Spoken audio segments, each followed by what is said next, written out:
Well, the active weather continues as we wrap up the week and we head into the weekend. Multiple systems moving through the country, and we're going to talk about that in the video today. Let's take a look at what's going on as we head into your Thursday. This is sort of an overview. I think the National Weather Service always does a great job of planting what's going on and getting an idea. So find where you are here on the map. We've got a system moving through the Great Lakes. I think that's going to bring some snow to the northern parts of the lower peninsula of Michigan, even to the parts of northern New England, especially during the day on Thursday into Thursday night. And then another system across the west. This eventually will push to the east. It's going to bring a strip of snow, not just to the Rockies, but eventually into parts of the Central Plains states, and then eventually, I think, into the Mid-Atlantic. So if you are in, say, Kentucky, West Virginia, Maryland, I'd pay attention to this one. It's not a huge storm, but it could impact your weather Friday night into Saturday. Otherwise, a few showers across Texas and Florida, into the Ohio Valley, some light showers possible, and then heavy snow possible into the west.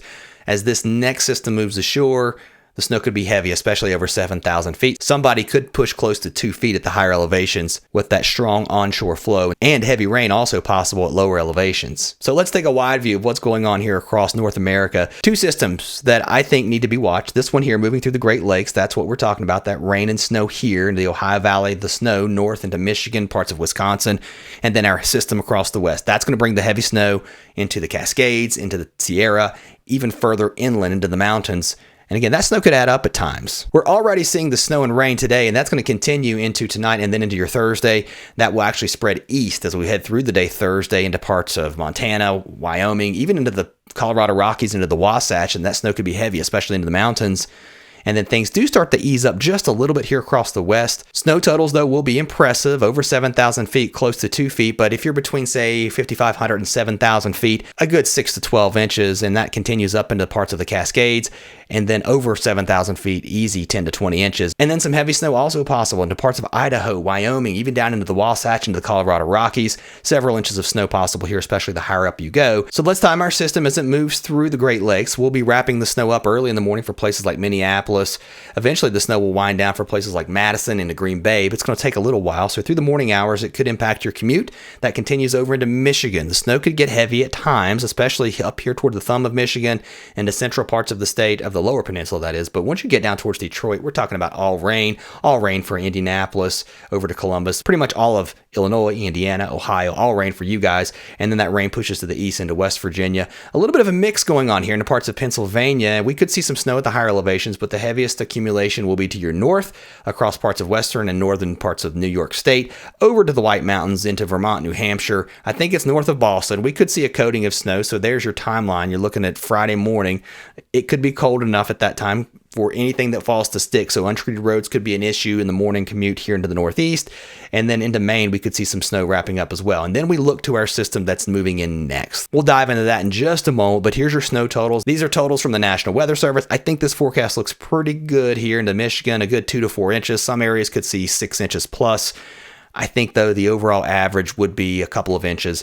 And then once you get into parts of New York, some of this is lake effect, but a good 2 to 4 inches here up in the mountains, clearly some more. So once this low moves off the coast, and we've talked about our energy across the west, it starts to kick out to the east, it'll bring some snow. It looks like some light snow from parts of Kansas over to Missouri. Even parts of Indiana and Illinois may get in on this.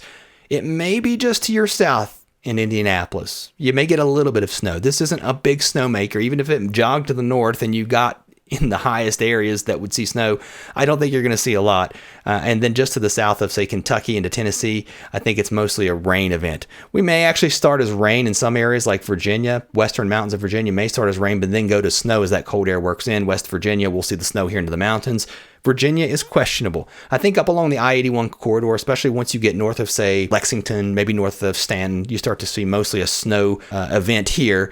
But drop down the mountains, down into Charlottesville, you drop down into the Piedmont of Lynchburg. I think we have a hard time getting snow. Now, if this tracks just a little bit further to the south, if we can get some more cold air showing up here, I think we see more snow. But Richmond, at this point, if I had to guess, I would say all rain. Stay tuned on that. We'll be refining this forecast over the next day, especially as new data comes in, and then that moves off the coast pretty quickly. It looks like more snow further south this time, though. So if you're in places like D.C., over to Maryland, even parts of Delaware, southern parts of New Jersey. Now, don't get too excited. The models aren't putting out a lot of snow. We're talking about maybe 1 to 3. Some areas could see locally higher amounts, but this is not your 6 to 12 inch snow. It's more like your 2 to 4 at best at this point. Keep an eye on it. It could impact you early in the day, especially with the timing of it moving through in the early morning. With cold temperatures at night, it's more likely to stick if it has a chance. Now, beyond this storm, we'll see some rain showers across Florida, and then across the west, another system moves in. We're starting to get into next week now.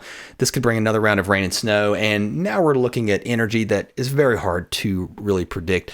But the European trying to drop in another weak system across the northeast, and then more energy across the west. And this system looks impressive. I'd keep an eye on this heading to the early part of next week across central and southern California. This may be a little further south than what we're seeing. I think we are seeing a warming pattern here across the center part of the country. Seasonably cold, almost normal temperatures in the east. And listen, I know long-term forecasting can be really, honestly, almost like throwing darts at a board. And the European weeklies were saying, we're going to get cold. They let me down. And yeah, I don't feel it now. I feel like the Climate Prediction Center is catching on to this idea that it stays above normal here in these areas. Feeling strong about above normal temperatures here from Texas and across the Central Plains states. Again, near normal temperatures here in the east. And if you're in Florida, you're kind of feeling the chill right now.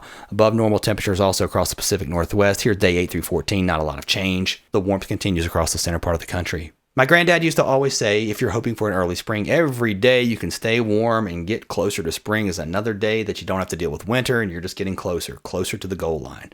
But if you're wanting snow, this may not be what you want to see. It doesn't mean we won't see a storm. Come on, guys. Some of the biggest storms have spun up in March. Some big surprise snowstorms. So I'll be keeping an eye on things.